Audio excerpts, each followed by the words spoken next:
Virginia Bertolotti, bienvenida al Museo de Uto y muchas gracias por este ratito. Muchas gracias por la invitación. ¿Ya conocías el museo? Sí, ya conocía el museo, soy vecina de la mirá. zona. Sí, ¿Vivís por acá? Vivo por acá, Qué bien. exactamente. Y aparte nos comentabas que viste varias entrevistas. Y además vi varias entrevistas. Así que y tenemos... me pregunto por qué me están invitando a mí. Tenemos una fan. que no soy gente famosa, pero bueno. Bueno, pero la idea es hablar de cultura y contigo vamos a hablar de lengua, lenguaje. ¿Cómo arranca tu interés por el estudio de las letras o del lenguaje, de la lengua, que después lo definiremos cada una? Así, mi primer recuerdo consciente fue el deslumbramiento cuando mi maestra de tercero de escuela, que se llamaba Nelly Vidal de Castro, explicó el uso de los signos de puntuación. Sí, y después también un recuerdo escolar tiene que ver, ahí creo que era como quinto de escuela, cuando las practicantes, que iban a la escuela a hacer sus prácticas, una de las practicantes explicó la letra del himno nacional y mostrando cómo hay un conjunto de, bueno, ahora sé que se llaman sintagmas, que están ubicados en lugares, digamos, poco esperables para el español. Y cuando todas aquellas palabras se pusieron en orden, o sea, también tengo así la sensación de wow, hay un orden detrás de este aparente caos. La importancia de un docente que inspire o que... La importancia de un docente que inspire, sí. O sea, siempre, yo justamente escuchando las entrevistas de este programa, de este canal, veía cómo aparecía con bastante sistematicidad esta figura del docente inspirador. Sí. O sea, sí. Después, en forma un poco menos romántica, también me quedé pensando, bueno, en realidad estadísticamente los niños, o sea, suelen relacionarse con sus padres y con los maestros, claro. O sea, que tampoco hay tanto lugar donde inspirarse. Pero de todas maneras, sí, o sea, eso no niega el papel absolutamente determinante que tienen los docentes en la vida de todos. Bueno, a mí me pasó de cuando estudiaba comunicación, de la profesora de idioma español, Silvia de Salvo, que también fue una profesora que nos marcó. Lo conozco perfectamente. Que nos marcó a toda mi clase, fue tipo, bueno, voy a empezar a prestarle mucha más atención de la que le prestaba al idioma español por la pasión con la que explicaba. Sí, no, bien, muy bien, Silvia de Salvo. Sí. Una cara, Silvia. Empecemos por diferenciar lengua y lenguaje. ¿Qué es la lengua y qué es el lenguaje? Que muchas veces suelen confundirse. Sí, bueno, acá siempre hay como cuestiones terminológicas, como en cualquier disciplina, pero podemos decir, o sea, que el lenguaje es una facultad, una posibilidad que tenemos todos los humanos, por la forma en que estamos, digamos, por el hecho de ser humanos, que es esta posibilidad que tenemos de desarrollar una lengua. ¿Sí? Entonces, o sea, todos tenemos la posibilidad del lenguaje si nacemos en un contexto en el que hay otras personas, o sea, si no nos dejan abandonados en el medio de la selva o cosas por el estilo, vamos necesariamente a desarrollar una lengua que va a ser la lengua de nuestro entorno. O sea que una persona no puede desarrollar el lenguaje si está solo. No, o sea, no, en principio no. ¿Y se puede pensar sin lenguaje? ¿Se puede pensar sin lenguaje? Bueno, esa pregunta es una pregunta que va y viene en el mundo de la lingüística. Sí se puede pensar sin lenguaje, un pensamiento más o menos básico. Cualquier cuestión medianamente sofisticada solemos apoyarnos en el lenguaje. De todas maneras, como es muy difícil la contrafáctica, o sea, saber, o sea, si se podría pensar sin la activación del lenguaje, claro. Sin tener una lengua a través de la cual pensar, porque todos tenemos una lengua. Claro. Y la gente que no la tiene es gente a la cual normalmente no accedemos, o sea, que no podríamos experimentar y tampoco podríamos comunicarnos. Consultarle, claro. Claro. Pensar sin lenguaje no es una pregunta que le podamos hacer. Claro. ¿Y qué características tiene el lenguaje con respecto a otros aspectos que son culturales? ¿Qué características? Bueno, o sea, ser absolutamente innato frente a otros aspectos culturales, ¿no? O sea, por ejemplo, todo lo que tenemos aquí alrededor, en el museo, o sea, no hay nada innato, ¿no? O sea, nadie innatamente va a desarrollar la capacidad de sacar buenas fotografías, ni de pintar, ni de construir, ¿no? O sea, hablar es lo mismo que volar para los pájaros, claro. o que caminar para las personas. O sea, en algún momento un niño, más o menos al año, o sea, se va a parar y va a empezar a caminar, ¿sí? Y el pájaro, bueno, mucho antes, porque los animales son mucho más independientes que nosotros, o sea, van a empezar a volar, y cualquier humano en condiciones normales, entre los 18 meses y los 3 años, o sea, va a tener una lengua, o sea, el lenguaje formateado por Claro. su entorno social y va a empezar a hablar una lengua.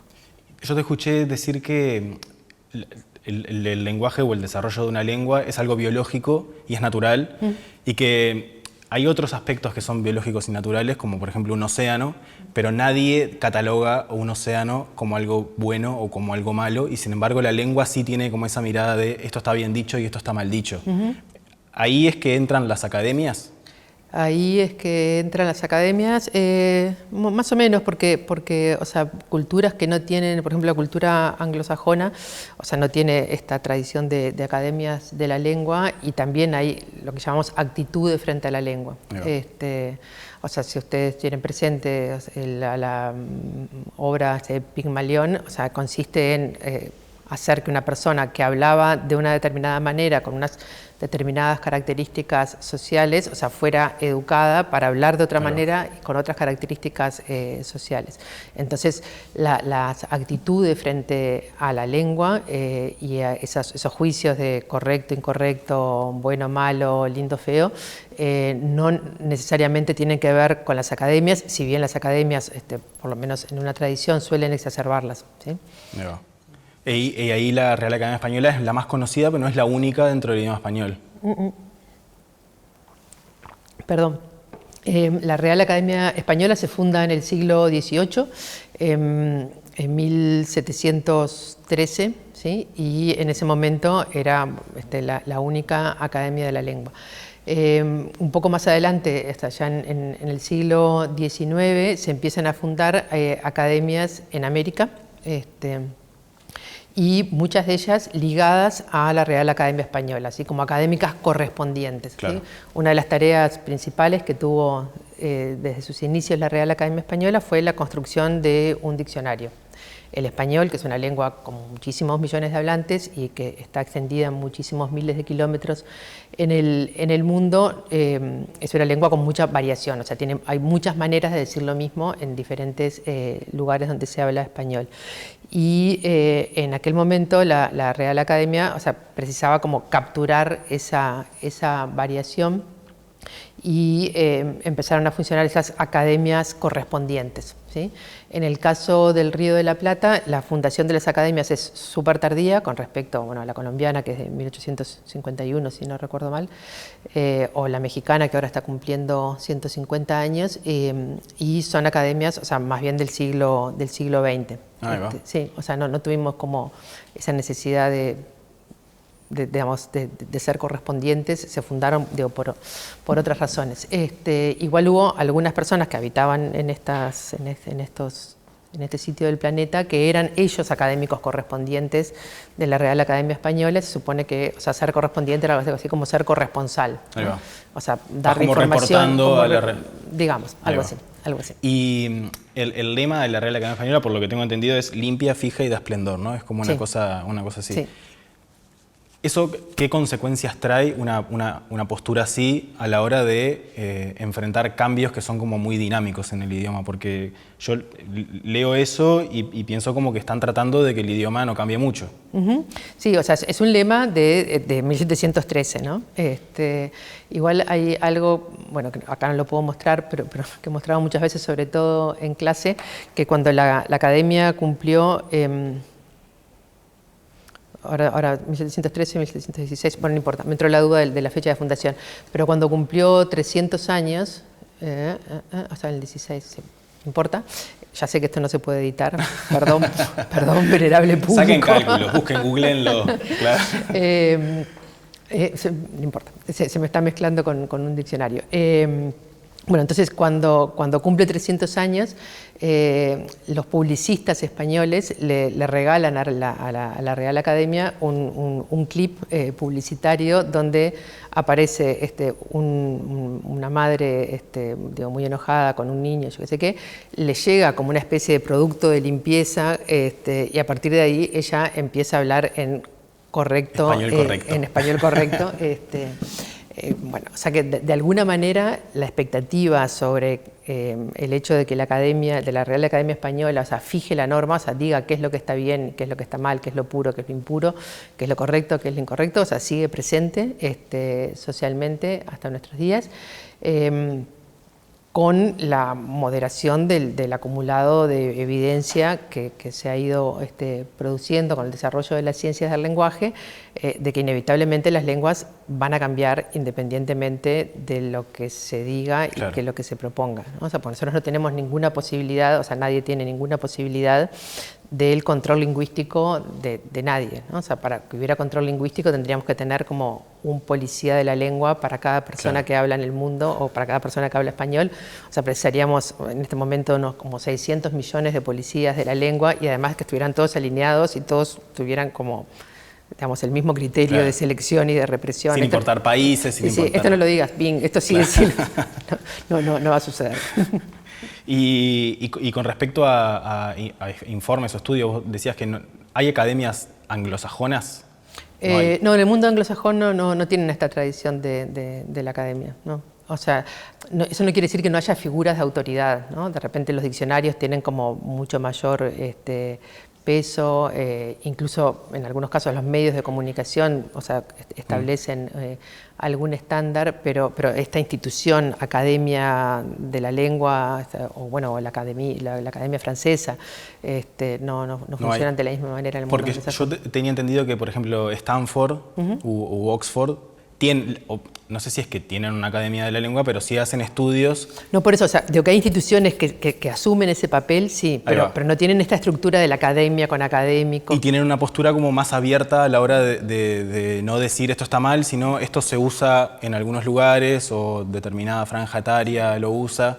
Sí, bueno, de hecho, la última gramática de la academia, que se llama Nueva Gramática de la Lengua Española, que se hizo en el 2009, ahora se hizo una revisión íntegra de toda la gramática que se va a presentar aquí en Montevideo bueno, esto es atemporal. Sí, no importa. En algún momento se va a presentar en Montevideo. No importa cuándo veas esto, capaz que ya se... Claro, en el marco de un congreso organizado por la Sociedad de Profesores de Español se va a presentar esta gramática y allí justamente, como está hecha por lingüistas, por gente con formación en ciencias del lenguaje, no hay juicios del tipo esto no debe usarse, ¿no? O sea, lo que se busca es una descripción de lo que se emplea en español y asociada a esa descripción una descripción de quiénes lo emplean y de cómo lo valoran quienes lo emplean, ¿no?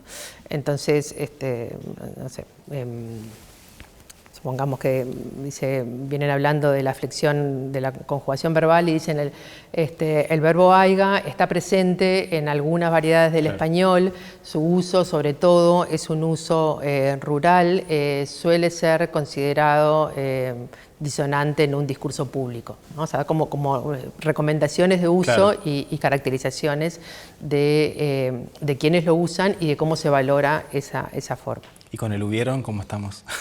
Con el hubieron estamos bien, o sea, lo que aparece justamente en la gramática son consideraciones de este tipo, o sea, la concordancia, digamos, de hubieron con lo que sería su objeto, que por lo tanto no debería concordar, pero que se lo toma como sujeto y por lo tanto sí concuerda, lo que hiciera es fuertemente extendida en muchas variedades del español americano y en el caso de las perífrasis, o sea, cuando tenemos el verbo haber, pero combinado con otro verbo, ¿no? Deben haber, ¿no? Han de haber, ¿no? Que serían plurales. No hay valoración negativa, sin embargo, sí la hay en el caso de, bueno, por supuesto que de la lengua escrita o de la conjugación pura, digamos, pura no, digamos, sin combinación de hubiera. Claro. ¿Y cuánto tiempo pasa o qué tiene que suceder para que la Real Academia diga, bueno, aceptémoslo porque ya es como imparable, digamos, este error, entre comillas? Sí, lo que pasa es que el espíritu actual, por lo menos en este tipo de obra, como en la gramática, no es aceptémoslo porque ya es imparable, sino, o sea, esto se dice de esta manera, de esta manera, de esta manera, ¿sí? De esta manera aparece en todos los registros cultos, aparece en la lengua escrita, aparece en el discurso cuidado público, no sé qué. De esta manera aparece en la expresión coloquial, aparece en ambientes rurales, aparece en los jóvenes, aparece en las personas poco letradas, etcétera, etcétera. Tiene una mirada menos proscriptivista, digamos. Tiene una mirada mucho menos, mucho menos prescriptivista, Y digo, parte del trabajo que hicimos nosotros en la Academia de Letras, en la Comisión de Gramática, en la revisión de esta nueva edición que sale ahora este año, que salió este año, de años sí podemos hablar, ¿no? Del año 25. Ahí va.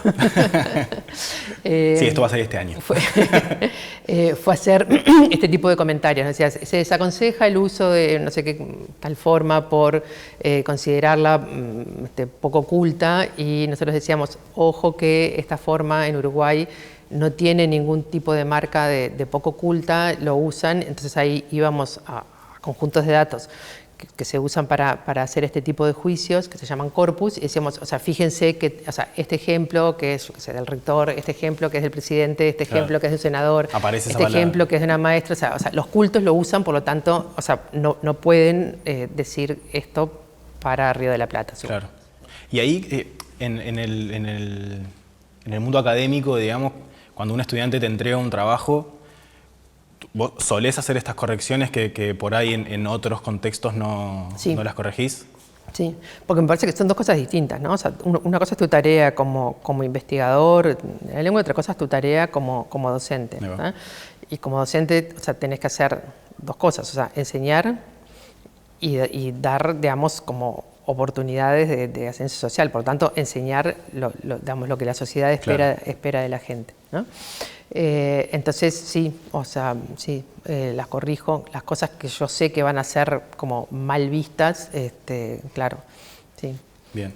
Sí, un curso que ya no doy, pero que di muchos años de redacción de tesis, o sea, con esto, o sea, tengan cuidado porque el tribunal de ustedes va a ser necesariamente por lo menos una generación mayor, y a esa gente en la escuela le enseñaron que esto está mal, o sea que por las dudas, o sea, evítenlo, porque cuando uno o sea, lo que tiene la lengua es que en general se hacen juicios sobre la manera de hablar de las personas, pero en realidad eso termina siendo un juicio sobre la persona, claro, ¿no? Entonces, si yo estoy leyendo algo y le estoy dando pistas a la persona de que en realidad no soy como un hablante culto, bueno, de repente después el juicio que haga esa persona sobre el contenido de lo que yo estoy diciendo, no sobre la forma, sino sobre el contenido, también empieza a volverse como un prejuicio, digamos. Un prejuicio, un sesgo negativo. Sí, bueno, si lo podemos evitar con 4 consejos. Claro, mucho mejor. Sí. Vos recién mencionabas que en el mundo anglosajón los medios de comunicación tienen como una especie de academia propia, digamos, que van como... No sé si una academia propia, pero marcan, o sea, tienen unos manuales de estilo muy fuertes, que eso empezó a suceder en el mundo hispánico, sobre todo a partir de los años 90, que se publica el manual de estilo del diario El País de España, y después, o sea, otros medios empiezan a utilizar estos manuales de estilo, pero también es una cosa que viene muy ¿Y cómo se estudia un cierto miedo que hay al uso de algunas palabras? Que yo lo identifico más por ahí en el inglés con la the M-word, ¿no? The N-word, que incluso los medios de comunicación no se animan a escribirla por miedo a represalias.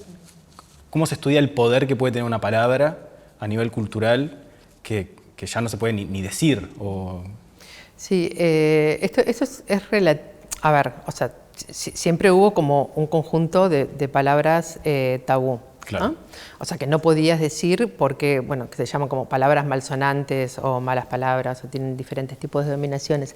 Entonces, o sea, no las podías decir porque eran inadecuadas a un determinado contexto, ¿no? Entonces, o sea, todo lo que tiene que ver, o sea, con lo escatológico, con lo sexual, o sea, claramente no se podían decir salvo en contextos restringidos, en contextos familiares, en contextos de intimidad, ¿sí?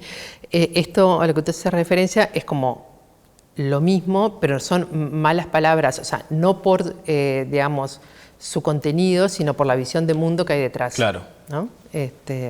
¿Y eso pensás que está sucediendo cada vez más? Sí, o sea, es la sensibilidad de la época, ¿no? O sea, el listado de cosas que no se pueden decir es cada vez mayor. Ahí va.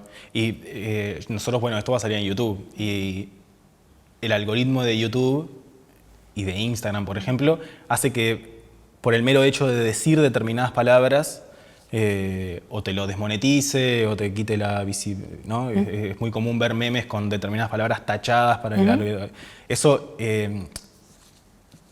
hipersensibiliza a la gente? Sí, sí, sin duda, sin duda, sí. O sea, la gente se cuida muchísimo más de lo que dicen, sí. Pero tiene un efecto al revés de me ofendo cada vez más fácil. Bueno, esto tenés que hablar con un psicólogo o con un psicólogo social, no con un lingüista. Sí, o sea, mi sensación es que la gente sí se ofende cada vez más fácilmente. Lo que a mí no me termina de convencer mucho es que no necesariamente la gente, o sea, son como llamados de atención sobre las formas de pensar. No sé si eso cambia realmente las formas de pensar, ¿no? ¿Vos pensás que no? ¿O habría que verlo dentro de unos años? Yo pienso que habría que verlo dentro de unos años, de repente cambia la sensibilidad y en realidad si con tocar un poco las palabras pudiéramos manejar el pensamiento del otro, me parece que sería bastante preocupante, ¿no? Porque bastaría con regular las palabras para regular el pensamiento ajeno. Claro. Y eso, por lo menos a mí me resulta extremadamente violento. ¿Te pasó alguna vez de escuchar una canción o leer un poema y encontrar un uso de una palabra que quizás aparentemente es común y mirá cómo usó esta palabra, nunca me hubiera ocurrido, o mirá el significado que le pudo sacar a esta palabra? Bueno, sí, se supone que esa es la gracia de la poesía, ¿no? O sea, cuando que captura algo, o sea, que vos no sabías cómo sentir o cómo decir y que de repente es, mira, era esto, ¿sí? O algo que sí, pero que nunca se te hubiera ocurrido expresarlo de esa manera. Eso me parece que es como ese golpe en el cerebro que supongo que es el encanto de la poesía. Sí. Yo igual no soy muy buena lectora de poesía, o sea, soy lectora de literatura, pero sobre todo de novela, pero también en la novela, ¿no? Decís, o sea, qué bien dicho que está esto, o sea, cómo se le ocurrió combinar esto con esto, o esta construcción, o lo que fuera. Y a la hora de estudiar, ¿eso se toman en cuenta, la poesía, el arte se toma en cuenta a la hora de estudiar el lenguaje? Sí, o sea, hay un ensayo clasiquísimo que seguramente, o sea, tanto tú como toda la gente que está detrás de cámaras, toda la gente que está detrás de cámaras, que lo tienen que haber visto en sus estudios de comunicación, o sea, se enseña como el esquema de eso, pero no el conjunto del ensayo, que es interesantísimo, que es una defensa que hace Roman Jakobson, en el 37, si no recuerdo mal, en un texto que se llama Lenguaje y Poética, justamente donde defiende, o sea, la centralidad, o sea, o donde reivindica, digamos, la necesidad del estudio de la poética, que no solamente la poesía, ¿no? O sea, la publicidad utiliza los recursos de la poética, o sea, los humanos normales, cuando hacemos chistes, muchas veces estamos utilizando esos recursos, no dejarlos de lado, sino incorporarlos a los estudios del lenguaje. En general, de ese ensayo fantástico, lo que se suele ver, yo creo que en todos los cursos de español y de comunicación, una y otra vez, con una pasión realmente extraordinaria, es el famoso esquema de la comunicación de Jakobson, ¿no? Donde tienes, acá se ríen, ¿no? Donde tienes, o sea, emisor, receptor, mensaje, pero o sea, él arma ese esquema para explicar esto que quiere justificar, que es la incorporación de la poética a los estudios sobre el lenguaje. Con Gustavo Laborde hablábamos de la importancia de estudiar lo que se come y la importancia de estudiar lo que no se come en cada región. A la hora de estudiar la lingüística, ¿también es importante lo que no se dice? ¿Las palabras que están pero no se usan en cada región? Sí, o sea, saber cuáles son los tabúes de una sociedad, o sea, habla de esa sociedad. En general, bueno, hay muchos lingüistas, hay muchos tipos de lingüistas. O sea, eso es como muy específico de un grupo de gente. Sí, no es lo más frecuente, lo que se hace con mayor frecuencia, pero sí. Sí, o sea, tengo una colega que, por ejemplo, estudió, o sea, todas las malas palabras en el diccionario de mexicanismos, para ver, bueno, o sea, cuáles son los grandes tabúes mexicanos, por ejemplo, con respecto al cuerpo. ¿Y cómo definirías una mala palabra? Porque depende mucho del que la recibe también, ¿no? Una palabra que tiene, o sea, restricciones para su uso, o sea, que no puedo usar acá, por ejemplo. Claro. ¿No? O sea, si yo dijera, cosa que no voy a decir, o sea, alguna de las malas palabras sería como extremadamente chocante. Ahí va. ¿Sí? Bien. Sería chocante para ustedes. Claro. Se sentiría muy incómodo si yo empezara. No, les prometo que sí. Sí. No voy a hacer la prueba, pero les prometo que sí. Entonces sí, esas son las palabras, o sea, que están como muy restringidas a unos contextos muy específicos por su significado, ¿sí? Y, o sea, una cosa que he hecho alguna vez en clase es eso, o sea, pedir que empiecen a decir malas palabras, ¿no? Entonces me voy de la clase, entonces le doy el dry pen a uno para que vaya anotando. Y o sea, cuando vuelvo tengo todo el pizarrón lleno de malas palabras. Lo hice 2 veces. Una vez me olvidé de borrar el pizarrón. El profesor que entró después es el director. Se encontró con eso. El director actual de la Uniradio me dice, che, ¿qué es lo que estás enseñando? ¿Qué es esto? Entonces después organizarlas, o sea, sin ni siquiera leerlas en voz alta, ¿no? Porque son malas palabras, yo soy una profesora, una señora, bla, bla, sin ni siquiera. Entonces, o sea, las organizaba, o sea, y son básicamente, o sea, o cuestiones que tienen que ver con la religión, que en Uruguay es muy bajo, porque somos una sociedad bastante laica, ¿no? O cuestiones que tienen que ver con la sexualidad, con la analidad, con lo escatológico, o, bueno, básicamente, o sea, en esos 3 grupos más o menos calza todo, ¿no? O sea, a nadie se le ocurre decirle a alguien heterosexual, o sea, no funciona.